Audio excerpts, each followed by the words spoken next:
It's a talk that has got two presentations. The first is the evidence from the landmark RCT and some ongoing studies and upcoming studies, and the second is tips and tricks using MyVal in different positions.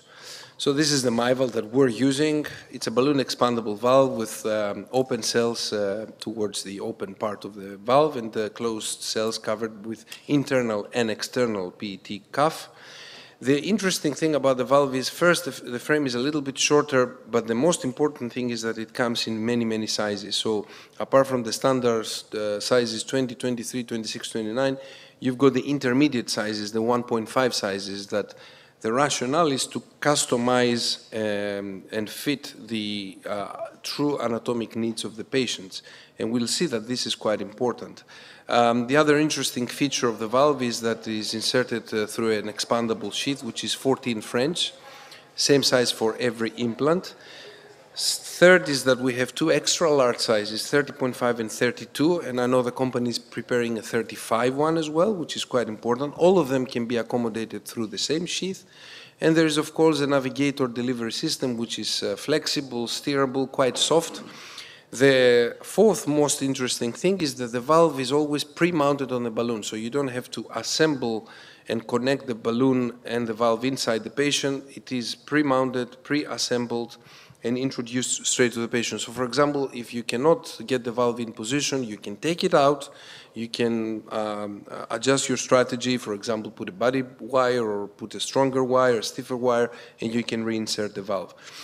So what was the landmark trial that was presented in EuroPCR, the short-term results, and also published in the Lancet simultaneously? It was an attempt to compare MyVal with the two contemporary valves, the Sapien and the Evolut HV series, and it is very important because it's a head-to-head comparison with a large number of patients, and usually these studies are very important, first because we expand our data and the knowledge if a new device is equivalent to the old ones, but also if we have some incremental value with it. These are the countries that participated. Greece was part of it, and we're very happy and proud of that with 2 centers, and in fact Greece participated in the top 10 recruiting centers, so I think it was very important for the ethics of having major trials in our country as well, and more are coming in other fields. So one-to-one randomization between MyVal THV and contemporary valves. The randomization was done centrally, and the one-to-one was maintained irrespective of what the relative contribution of the other two valves was, but it was also one-to-one in the other balloon expandable Sapien and Evolut platforms. And of course, as we see MyVal and Octacore, which is the new iteration of the valve that I will allude in a minute, was used in this study. And you can see the sizes that have been used compared to the Sapien 3 sizes and also to the Evolut sizes. Interestingly, no 23 Evolut valve was used, only 26, 29, and 34 was used only in one patient because by definition the valve was up to 29 millimeter. But there is an ongoing Excel nested registry of 120 patients that completed about 60% recruitment. We're still continuing to recruit patients that utilize the extra large sizes, 30.5 and 32. And so the hypothesis was that MyVal THV series is non-inferior to contemporary valves.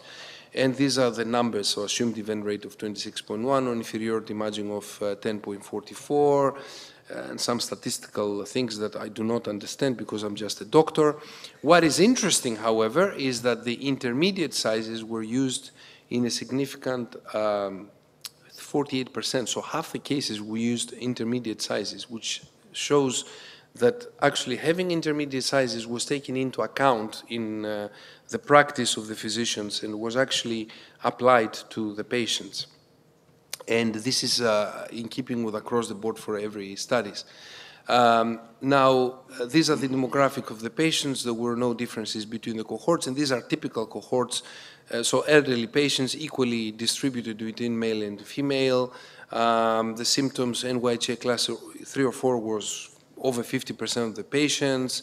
And you can see most of them had low score, STS score, but intermediate score was also there and high score was also there. Probably these high score patients come from Greece because we're not allowed to go to low score.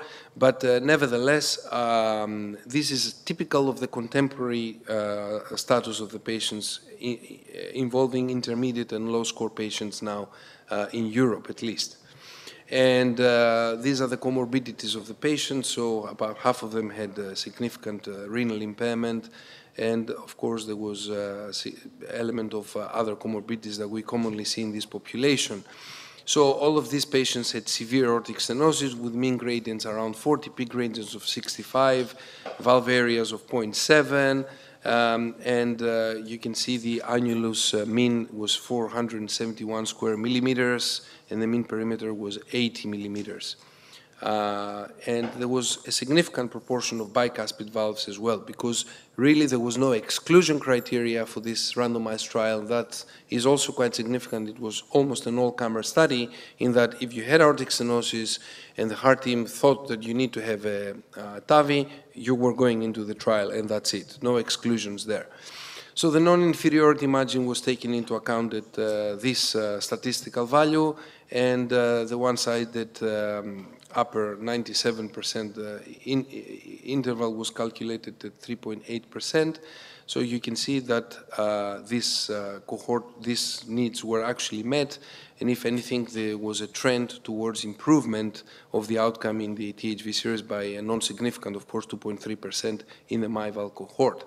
But definitely the non-inferiority objective was met by a significant p-value, and this was heavily discussed by Dr. Capodano in the EuroPCR, and he agreed with the methodology and all the statistical values of this study. So this is the primary endpoint, and if you break it down to different secondary analysis, you see the non-inferiority point was met in all aspects: stroke, bleeding, the BARC3 endpoints. What is very interesting, and in the deep dive session it was discussed further, is the mean valve area that you're getting from the MyVal series. So depending on what size of valve you're putting in, you're getting certain area. And we all know that balloon expandable valves notoriously have got smaller areas compared to supraannular self-expanding technologies. And this is probably the Achilles heel. And we've all seen the recent SMART trial, particularly in small annuli in women, that actually the performance of a balloon expandable technology is inferior to a self-expanding supraannular technology. But look at the valve area on this randomized, independently adjudicated core lab echo analysis. There is a significant improvement in what you're getting in terms of area from the MyVal series to the Sapien series. And you almost see that the previous intermediate size is giving you the same performance as the higher absolute size from the Sapien. So you get, for example, with a 29.5, 1.55, you get what you get from the 23 Sapien valve. And even more interesting, if you compare the valve areas you're getting in the 26th and 29th Evolute, the valve areas you're getting on the balloon expandable MyValve are equal. So basically, you can dare to say that you're getting a supraannular performance by a balloon expandable annular valve. So you're getting both good size of the good things from both sides. So you can see the valve areas you're getting. So this was published in Lancet, and of course, it's very important, and we're hoping in the next year's EuroPCR to see the one-year outcomes of this population. We're continuing to embark. So why is this important? Because this is the first head-to-head trial comparing two balloon expandable valves from one self-expanding technology. This establishes the non-inferiority of the MyVal THV at 30 days. And of course, the availability of intermediate sizes enable precise and appropriate matching of devices to an individual patient anatomy, and we used in half of the patients. I want to skip these smaller studies because I think we're running out of time, but there is a lot of work that was published especially MyVal in low-risk population. The EVAL registry, I think we're running late, so I think we're going to skip that, but we have some evidence for treatment of bicuspid valve disease, quite favorable. Let's not forget that Landmark incorporated a 6% bicuspid patients, and there was no signal of adverse outcome in this population. And I will just focus on the 4 studies, investigator-initiated studies that are coming. So baseline trial, Nicolas van Meehem is there, balloon expandable versus self-expandable trial for patients for a head-to-head analysis, the baseline trial between balloon expandable self-expanding valve. The STB trial, which is surgery or transcatheter aortic valve intervention for bicuspid aortic stenosis. This is a field that we need more evidence, and this population has been underrepresented in the trials. The direct TAVI that investigates whether doing an invasive coronary angiography before plays any role, so you can randomize patients into not having invasive coronary angiography and having directly the TAVI or having coronary angiography. With MyVal, the rationale is because you have a short frame valve and performing a commissural alignment function, your access to the coronary should be very easy afterwards, so you can defer any coronary angiography after the implantation of a TAVI, unless, of course, you have indications patients have got coronary disease, such as unstable coronary syndromes. And then the young study that addresses really lifetime management consideration issues. So any patients that are aged 65 to 75, they can go to a head-to-head comparison between MyVal THV system and SAPIEN 3 Ultra.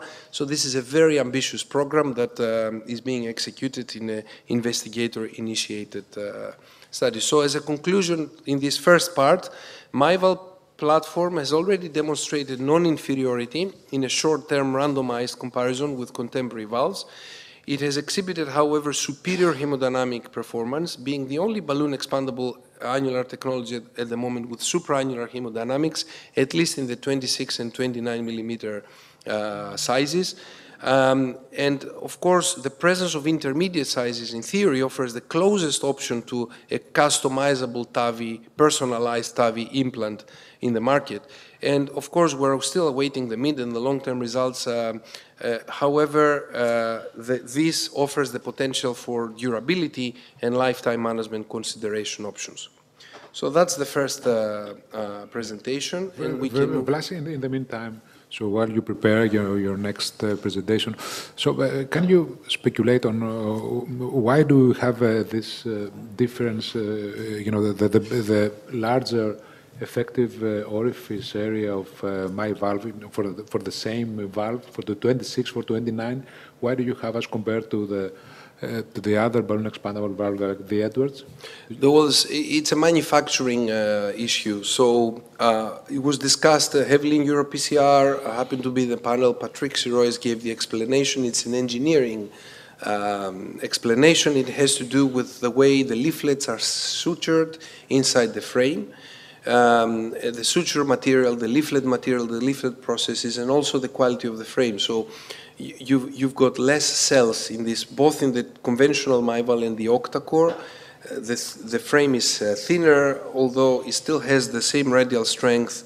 That's why you can actually incorporate it on the balloon and have it pre-mounted while you're going on the 14 millimeters. So it's purely engineering. Do you think a comparison with the Resilia would yield the same result? Actually, there is unpublished data that I have seen. I haven't got access to them that shows that the hemodynamic performance is similar. So Resilia has got superior hemodynamic performance to SAPIEN 3 Ultra, but not superior to MyVal. Of course, there's no direct comparison. It's just looking at the valve areas you're getting from. Good, excellent. So let's see. So tips and tricks of how to put the valve in various scenarios. So this is how you implant it to begin with. So you've got your pigtail. This is the contemporary, the conventional MyVal. So not the octacore. Unfortunately, we haven't got octacore in Greece yet. We hope we get it, but even so, this works very well. So you can see that there are two dense zones to the bottom of the valve, to the ventricular part. One is ventricular and the other one is a little bit more aortic. And what you really want is the middle of this dense zone to be at the bottom of the pigtail where your annulus is. And once you have this position, you know that you end up 20, 80 or 10, 90 ventricular atrial. So you will have a high implantation as you should for this implant. And actually it's quite straightforward. You do rapid pacing, it starts inflating, you remove the pigtail, sometimes you leave the pigtail, and then you inflate, and that's it. And it's interesting, sorry for interrupting again, it doesn't foreshorten like the Edwards, right? And Octavor actually foreshortens even less. So you do get some foreshortening. You can see if you look at the bottom part of the valve, it comes up a little bit here, see, but not dramatically so. So if you follow these rules, you will end up having a very good height of implantation. And actually what you get is trivial or no PVL. So it's very unusual to have more PVL than that, which is 0, or trace. And this is our normal outcome. So we've been very happy in using this in various scenarios. So this is a valve-in-valve case. This is a Magna 27. And these cases are actually quite fulfilling in that sometimes, this was an extreme case scenario. Patient was hemodynamically compromised, and we had to pre-dilate because really we couldn't cross even with a balloon. You see, we used a Landerquist wire, and then we just used the MyVal. Same way, the dense zone, second dense zones at the bottom of the annular ring, and then just inflate. And you can see how you can use it. We had some failure of pacing at the end, but it didn't affect us, luckily. And this is the result we have on this patient. Because of this is a 26 millimeter MyVal, it's a valve-in-valve situation, but you do get a lot of valve area. So it's almost as if you put a 26 millimeter Evolut. So this.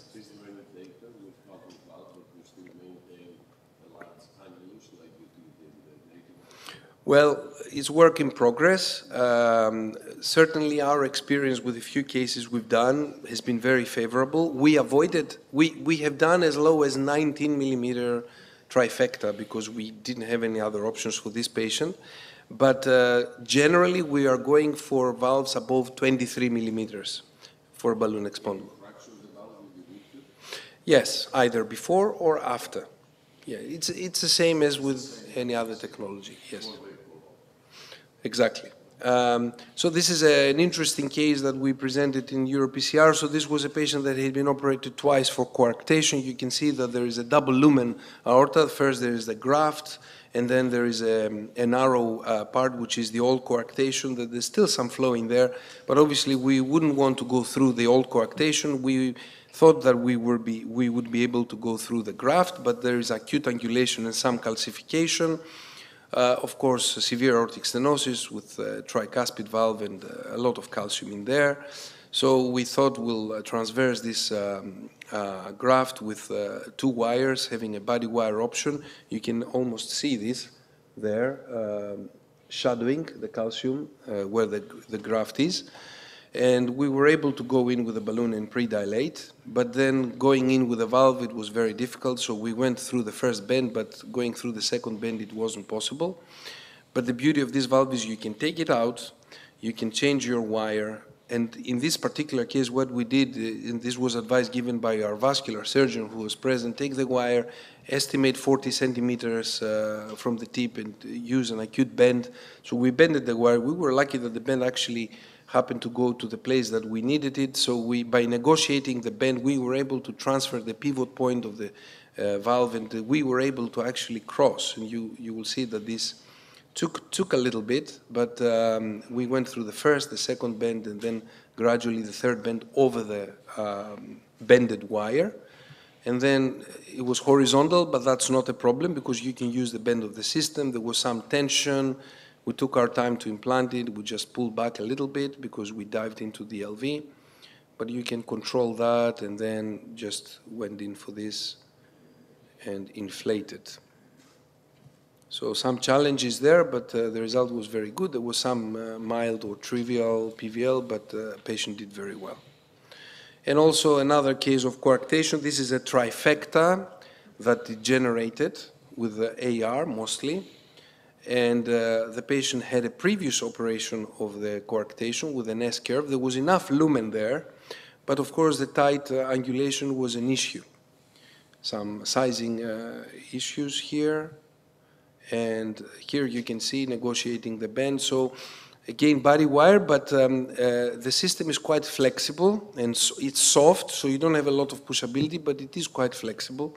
So you're able, by negotiating the bend and also pulling and pushing the wire, to actually go through. So that shows, you can see we're pushing quite a lot and eventually it went through. The interesting thing is that there are some stoppers on the balloon that actually secure the valve position. So these stoppers are quite strong, and we never had a case that the valve had to come off the balloon so far. And this is just inflating on the 25, this was a 25 trifecta. So I think that was a 24.5 MIVAL. And again, very good result on this patient. Horizontal aorta with aneurysm of the non-coronary cusp. So some challenges here. You can see the aneurysm of the non-coronary cusp that actually changes the trajectory a lot. So, and you can see that how it looks on the aortography. So we were able to cross initially with a wire. We used the Safari wire, but Safari didn't support that. We took the valve out, and then we just used the Landerquist. So effectively, once we got the valve into position, it wasn't difficult to actually inflate the valve. And you can see we had a very clear landmark zone with the calcium, so we didn't even use the pigtail here. And again, very good results. So you can see the aneurysm, but the valve is in position without any PVL. And the beauty of having very large sizes is that you can address anatomies that are very difficult. So this is a patient with pure AR. And you can see the perimeter derived is 29.7, the area is 675. And patient had also hypertrophic cardiomyopathy, reduced ejection fraction, pulmonary hypertension, MAC with severe mitral regurgitation as well, and was very, very high risk for surgery. And we thought that the only option for the predominant problem, which was the IR, was to go for a balloon expandable valve, but oversizing it. Usually we oversize by 5 to 10%. The oversizing here was 20%. And we put a 32 millimeter valve. Actually, we used an extra 3 cc's here. You can see there's a lot of AR. And this is how we took our time inflating. So we went pacing up to 200 beats per minute. We tried to get as coaxially as possible. We inflated very, very slowly. And we just took our time with the deflation as well and the pacing. And we were holding our breath, of course, because we didn't know if the valve would stay, but it should stay with oversizing. So it's a long process. Actually, it was a very good result, and the positioning was very good. And patient improved a lot after that. I mean, even mitral regurgitation went down, pulmonary hypertension went down. But you can put it in other places too. So this is a mosaic tricuspid valve on a young patient that degenerated. This would be his 4th surgery. And you can see how the tricuspid degenerated. This was actually one of our very early cases during the pandemic, and we were remotely proctored. The challenge with mosaic is that you can see only the posts with these rings. You cannot see the lucent annular ring of the valve. So we had a Landerquist that was placed in the right lung, and our pacing, which we don't need pacing really, but we put a coronary sinus catheter in order to avoid trapping the pacing wire. We were able to get coaxial, and of course, by just injecting inside the left atrium, we were able to get our position there. You can have a suspicion of where the annulus is, this lucent zone over there. But actually, with 100 beats per minute, we were able to inflate, and we had good. Of course, this came from the injection from the right atrium, so we cannot assess the regurgitation, but we had TE in place, so that was easy. So you can see very nice fit, very good hemodynamic performance as well. And you can use it in pulmonary position. So this is a Magna 27 with free PR, and actually getting MIVAL 27.5 in this position is very, very easy, surprisingly easy. Having worked with Melodies, in this case, sometimes is very difficult to get, but this delivery system, without even deflection, was able to go up without any problem. You can see inflation is very slow without rapid pacing, and this is a valve-in-valve situation that went very well with 27.5 MyValve. Mitral you've seen before with the MAC, so this is a mitral valve-in-valve. Again, you can see 90-10 or even 0-100 in a mitral flow. We had a very nice neo-LVOT on this patient, over 350, no issues, so this patient is actually doing very well. We measured the diastolic and systolic gradient, and 2.5 years later, patient came in for another reason with a TE just to document it. And you can see how it looks 2.5 years later. So, and valve in ring with my friend Theo, who's sitting, he helped us to do Lampoon. You can see that the protrusion is such that the neo-LVOT is borderline, but we were concerned about the length of the anterior leaflet. We put a sentinel. It was very easy to, after transeptal puncture, to get a Safari wire into the LV, then to create a loop. Theo is the loop man. He's able to do loops in everything that moves. So he helped me with that. I learned a lot on that case. Then rendezvous technique, and then we put the Astato and the flying V. That was hard, I'm telling you. You see how the catheters are moving away. We didn't know how to hold it, but eventually we did it. You can see on the third picture, Lampoon actually worked quite well. And you can see the laceration of the middle of the anterior leaflet and some acute MR, and then just putting the valve was the easy thing to do, really. You can see the inflation on the complete ring. We just take our time with this. We don't want to malposition it. We want it to be coaxial. I think it's the right thing to do. And this is how it looked on fluoro. This is how it looked on the echo. Very good result. And this is the LV angiogram. No LVOT obstruction, no mitral regurgitation, and no stenosis. So there was stenosis before, no stenosis after. And surgeons have taken advantage of MyValve as well. You can see this huge MAC. So before we showed the Batman valve in MAC, but actually surgeons prefer to do it. This is my colleague Adonis Pitches in the OR. What he does is he takes out the anterior leaflet. Now he's inspired to not take it out, but translocate it to the posterior part, but we'll see. But actually, once you take out the anterior leaflet and he uses a cuff here with a Teflon, you can inflate this valve in position without any problem at all. So you don't need to rush. You have all the time in the world because you've got extracorporeal circulation. And not only you can implant the valve, but you can also implant it a little bit towards the atrium because you've got this cuff around the base of the mitral prosthesis. The water test is very promising. And some 3 pairs of sutures there that he can ties in. He's already got the sutures in, so he ties them to the skirt. And you can see this very funny picture that I cannot explain, that the valve is actually floating in the air. So you can see there is this echolucent zones there, but no PVL. I think it's the skirt. But nevertheless, very nice hemodynamic performance. Of course, that means that the patient can go into bypass and can withstand this endoscopic procedure. So it's a versatile platform, and we have been able to address the needs of implanting it in different positions, wide size matrix, intermediate sizes, flexibility, steerability, and the system is preloaded on the balloon, so you can put it in, take it out, and change your strategy halfway through. I think that's the beauty of it. Thank you very much for your attention.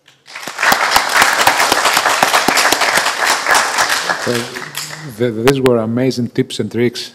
How did you do that in the double descending aorta to, with the coarctation? I mean, it's amazing.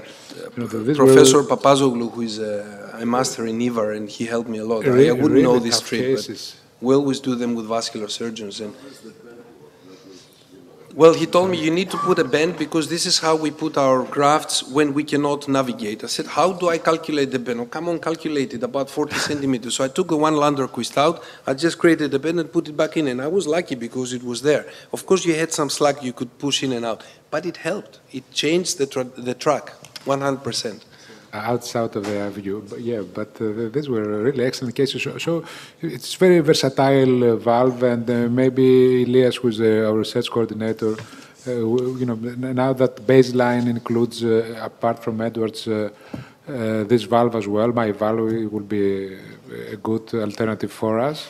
And this was very good. And we have a follow-up. Maybe we can show now, Thano, if you want to do that. We're going to show a live in a box case as a continuation